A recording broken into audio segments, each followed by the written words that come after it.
I am Rashawn McDonald, the host of Money Making Conversation Masterclass, where we encourage people to stop reading other people's success stories and start planning their own. Join us as we travel across the country, visiting small businesses and interviewing celebrities to see how they're running their companies and nonprofits who are making a difference in their local communities. Now sit back and watch as we unlock the secrets to their success.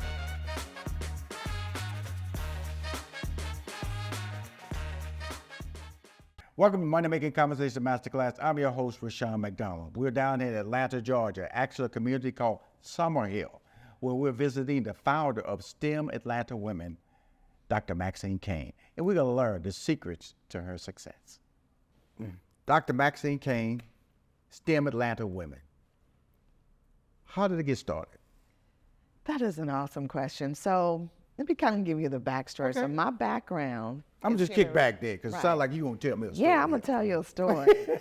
So STEM Atlanta Women started back in 2016. Mm-hmm. So my background is human resources by trade. And so in the world of HR at a Fortune 500 company, we had a really tough time trying to staff and recruit women of color in our innovation space. And so I didn't really think about it at the time because, you know, we're always out in the community. We're doing trade shows, owning college campuses, just really trying to find the right talent.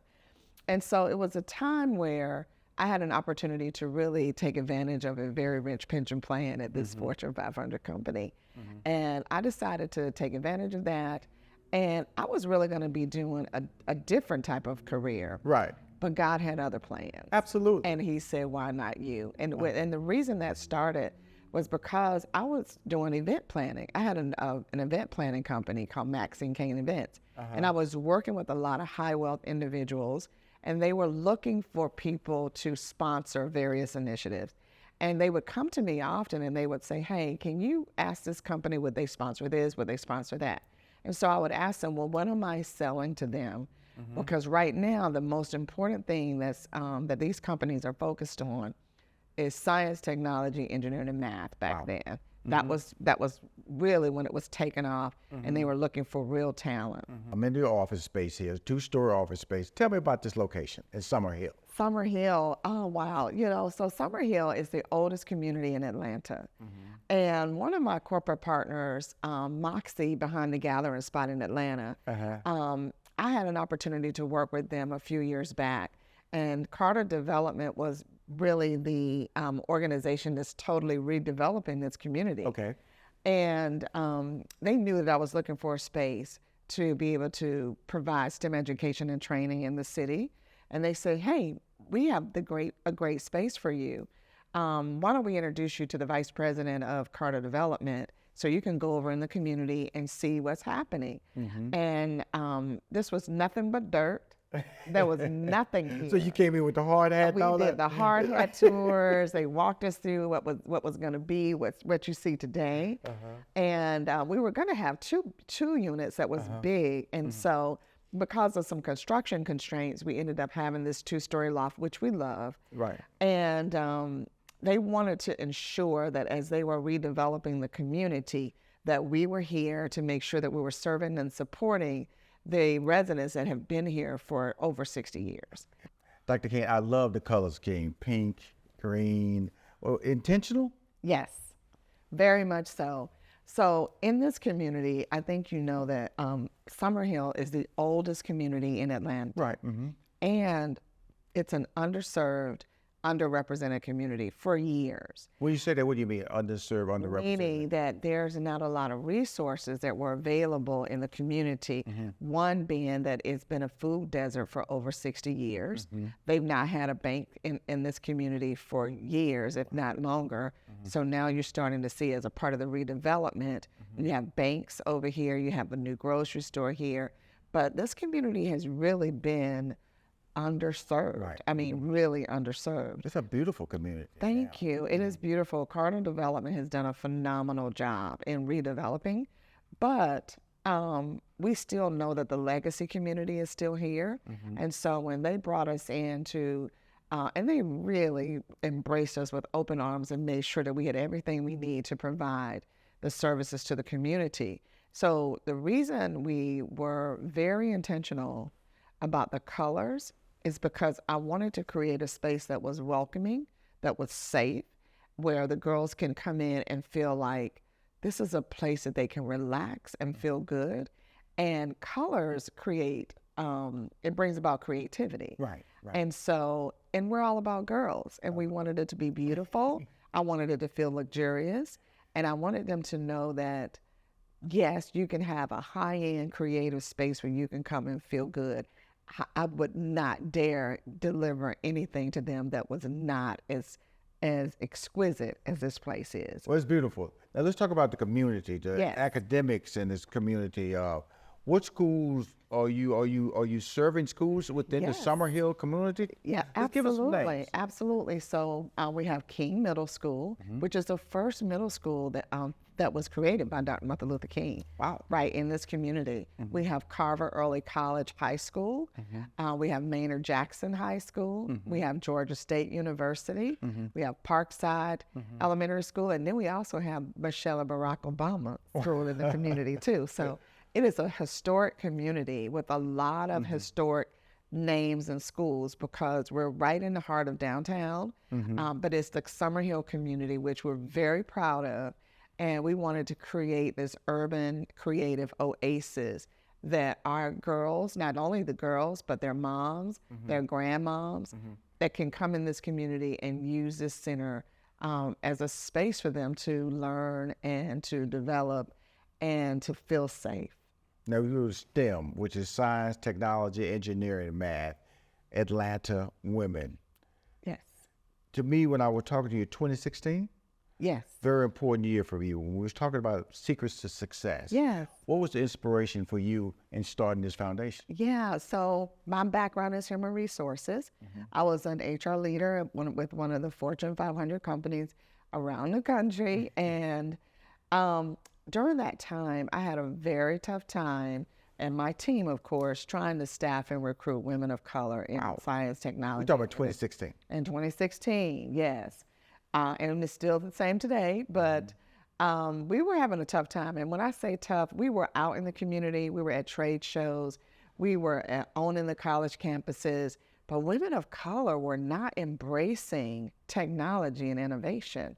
And a lot of that was due to the lack of representation. They didn't see people that looked like them. They felt that the culture was not welcoming. They felt like they were not smart enough and that they didn't feel like that was a career path. Maybe it was too hard or whatever. And so my focus was to change that because I've been in the industry for so long. And we had a culture and an environment where it was all about leaders first, where we would learn all the things that we needed to learn about the telecommunications industry.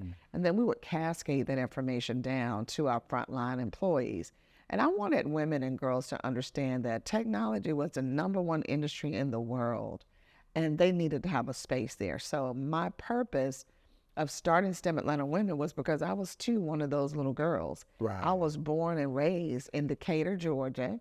My mother didn't have a whole lot of resources. She was in an underserved community, and we didn't have a lot of money, and I didn't have a lot of resources. And I thought, because I've been able to be successful today, I wanted to be one of those leaders that reach back in the community and bring up other young women to say, you can do it too.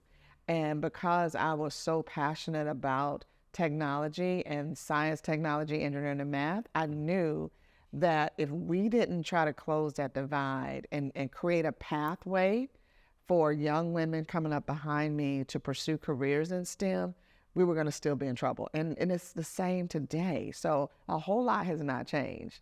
We've made some impact, but we still have so much more work to do. The whole thing about this, the hard hat, the dream, it's work. It's work. It is work. Oh my God, it's work. People How do you get, because everybody has a dream. Yeah. Everybody has a passion, the desire to pursue something that's different. And this is different. It's not a 40-hour week job. Yeah. And so how do you go through the process of, you've already said this was location you were in used to be a food desert. 2016, you couldn't even find women of color in the STEM field. Even today, there's a lot of that, their availability. What does the future hold for this organization or foundation? And how do you continue to make a difference along with your board members? Well, because we're very clear about our mission. We're very clear about our mission. We're very clear that we want to see equality and with women and girls, that whole gender equality, we're very clear. But our focus is to enhance and increase the talent pipeline or pathway for women and girls in STEM, more specifically, Black and brown girls in underserved and underrepresented communities, because these babies are brilliant.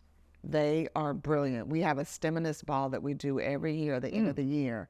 And say it quickly. You said it quickly. What was it? It is our STEMinist ball. STEMinist ball. STEMinist. Okay, yes. cool. And our STEMinist ball, we highlight beautiful Black and brown girls in underserved communities who have done phenomenal work in their grade levels, achieving high scores in science, technology, engineering, and math. And at the end of every year, we do a STEMinist ball, which is, the schools love it because it's their celebration. And we honor them by giving them cords, certificates, and awards. They get a beautiful crystal award for their accomplishments in their school. Wow. And they come to a black tie event.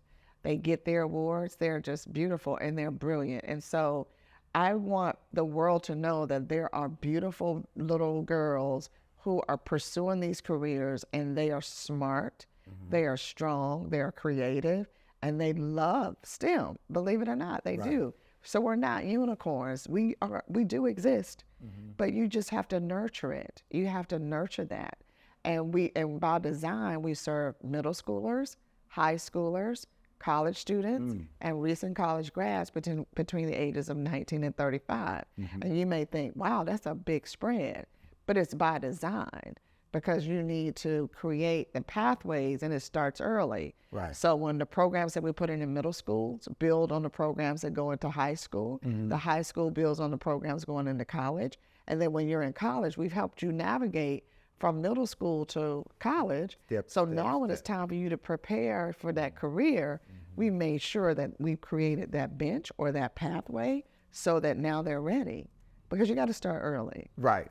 You know, the interesting thing about it, first of all, you smile the whole time while you talk. Yes. Which means that there's a love for this, not just a business side. Because there is business, because you got to count the numbers to keep the doors open. It's a corporation. You got to get sponsors to come in and buy into this.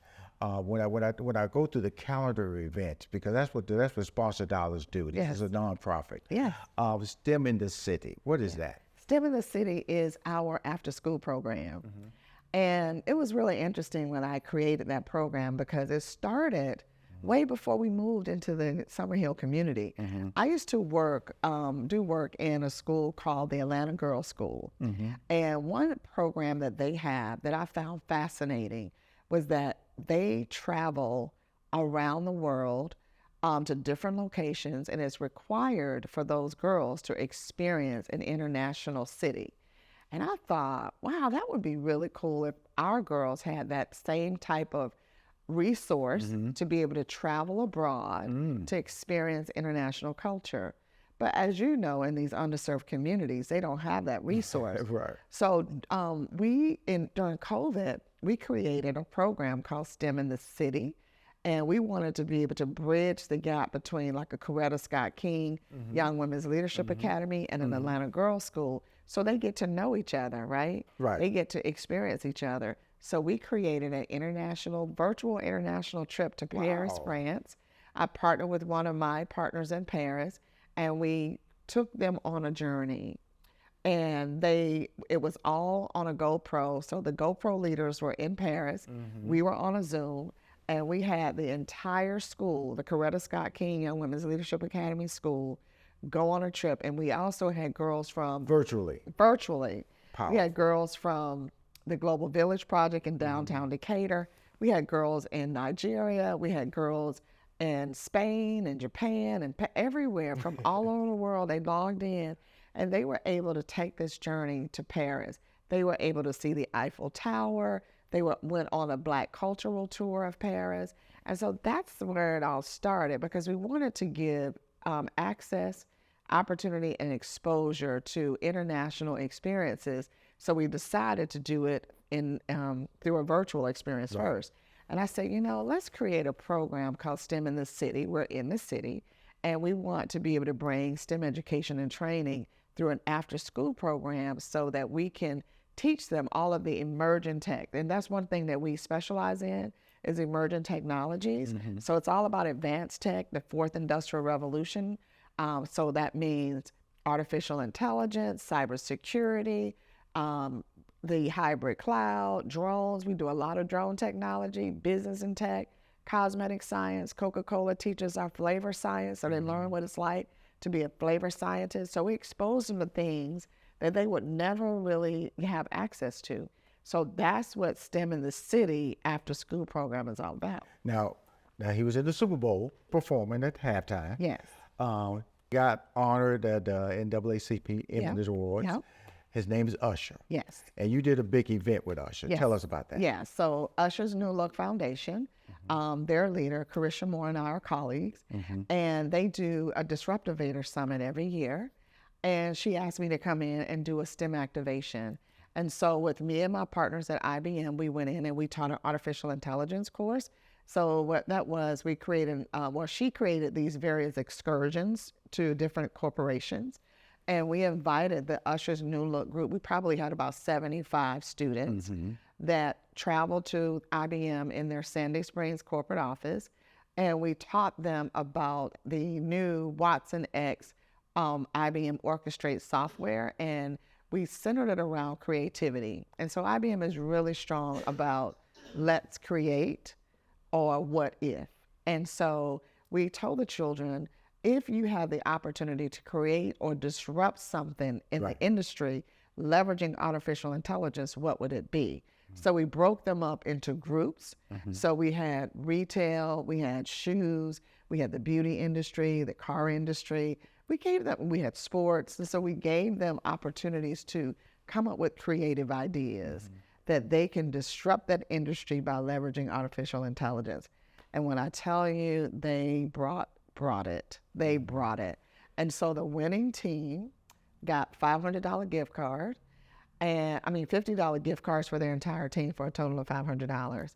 And the winning team also came up with this idea to serve and support the blind by putting artificial intelligence software and sensors in their shoes so they understood how to walk around and get information feeding into them. And we're like, wow, that's crazy. Right. But I tell you, if you give them the opportunity to utilize their creativity and imagination, you'll be surprised what our young people can do. We're always surprised because, this is really, it hits home with me. I grew up with 6 sisters. And so, but in the African-American community, we're always stereotyped. Yes. And we always last, we're not stereotyped when it comes to entertainment. Right. We're not stereotyped when it comes to athleticism. Right. But when it comes to education, we're always stereotyped. We've heard people say, like you said earlier, we can't find that. It's not available. Right. HBCUs out there, Yeah. Are delivering 33% of overall STEM graduates who are Black are coming from HBCUs. Are you creating college pathways in your relationship that you have with your foundation? Yeah, so one of the things that we've done is I work with Emory University and Clark Atlanta University. Which is an HBCU. Which is an HBCU, working with Dr. George French over there. And so we put a workforce development center at Clark Atlanta University because we wanted to be able to reach into the community, not just on the campus, but also in the community. There are people who want to learn and get certifications, and the students also want to get certifications in emerging technology. So we created a program. It was called Business Intelligence. And we set it up where it can be virtual. So anybody that's interested in learning business intelligence can come through the Clark Atlanta University program. And so our whole goal is to expose, even though you know that most of the HBCUs are literal art schools, right? And this particular program was giving them the opportunity to get a certification so they can immediately go and apply that to a job versus having to get a 4-year degree, which we think is important to do that. Don't get me wrong. But there are some people in the community that need additional skill sets. And so we were able to do that through Clark Atlanta and Emory together. So you I'm just throwing out titles. I know you're a doctor of academia, Maxine Cain. When I talk about talent acquisition, I think that's why I'm really here to understand, can people come to you for a resource, or your resource when it comes to talent acquisition? Yes. Talk about that aspect of what you're doing at STEM Atlanta Women. So STEM Atlanta Women works with a lot of organizations in the city, Right. To provide access to talent, more specifically Black talent. Okay. And as you know, I think it's about 78% of the nation, and I may not have that exact number, but it's a large population that do not have four-year degrees. And so when you think about the African American community, that's probably about 67% or more don't have college degrees. And so my job in the city is to work with major organizations to help find talent, to give them a family sustaining wage. So we give them the skills that they need. We work with several talent developers, and we work with colleges and universities, and just in the community alone, to help them get these certifications that they need so that they are equipped to be able to go and have job interviews and go into these organizations, which now I think most of them are saying that we don't require a four-year degree. As long as you have the skills, and it's all about skills first, and making sure that you are able to get certifications and the appropriate training, and making sure you have the development that you can go in there and be successful, you can still get a family sustaining job of at least $60,000 or more to be able to take care of your family. I know that before you started this foundation, you was an event planner. Yeah. And so in 2016, a shift in you. Yeah. We always talk about mentorship. We always talk about faith. Yeah. What drove that shift? I remember one morning, and I'm a person of faith. I'm a person of faith, and I believe in God. And I was praying, and I said, Lord, I wonder why. I wonder why that is, that so many of us are just not really focused on STEM education and training, because it's so needed. And I heard a still small voice say, why not you? Why not you? And I paused, and I thought, I have an event planning company. This is what I'm doing. And I really had to think about that. I had to really think about that, because, when you talk to the wrong person and they responded, huh? Why not you? How about you? And I thought, okay. And so I really had to do a lot of. I was just talking. I wasn't really talking that loud. Woo, keep my mouth shut. Why not you? And so I had to really think about it. And so I started doing some research around that. Like, is this something that I can really do? And I just really kind of resonated on my experience, my background, and the whole purpose of it. But more importantly, it just took me back to when I was a little girl. Right. And I'm that little girl that needed that support. And I wish that I had organizations like STEM Atlanta Women that would really reach out and develop and mold and show us the way, tell us the unwritten rules, help us figure out the pathway. She pivots and shifts. Yeah, She Pivots and Shifts is a new program that I'm working on with a couple of leaders in the community. And basically what that is all about helping women understand how to shift and how to pivot. Right. So let's say that you have a professional woman that is in the corporate space, and she is leaving the corporate world for whatever reason. And I think, right now, a lot of women are leaving corporate in droves. And so when they leave that corporate environment and they're trying to figure out, how do I shift or how do I pivot into a new career? And I'm helping them to understand how to leverage artificial intelligence, how to leverage technology, how to use what's in their own arsenal, their intellectual capital, and pivot into something that they are very passionate about. So if it's entrepreneurship, if it's owning their own business, or if it's just shifting into a new career, that is what She Pivots and Shifts is all about. Before we wrap up the conversation, which we're about to do, Walmart Business is a little surprise for you, okay? They're setting you up with a 6-month Walmart Business Plus memberships So that's free shipping, like limited time offers on products for business owners, and 2% rewards on any purchase above $250. Are you serious? Okay, no, I'm not serious yet, but I'm about to get really, really serious. And you're getting a $1,000 e-gift card that you can spend on anything. All you have to do is go to business.walmart.com. Oh my God. That's thanking you for what you're doing in the community. This is a nonprofit that's changing people's lives. Yes, why not you, which whispered in your ear in 2016. And today, I'm sitting before you to say thank you. Oh my God, thank you. Thank you, Walmart. I'm really excited about their new business adventure. I mean, can you imagine what $1,000 will do in this center alone? Yes. And how we can have more impact in the community, more programming?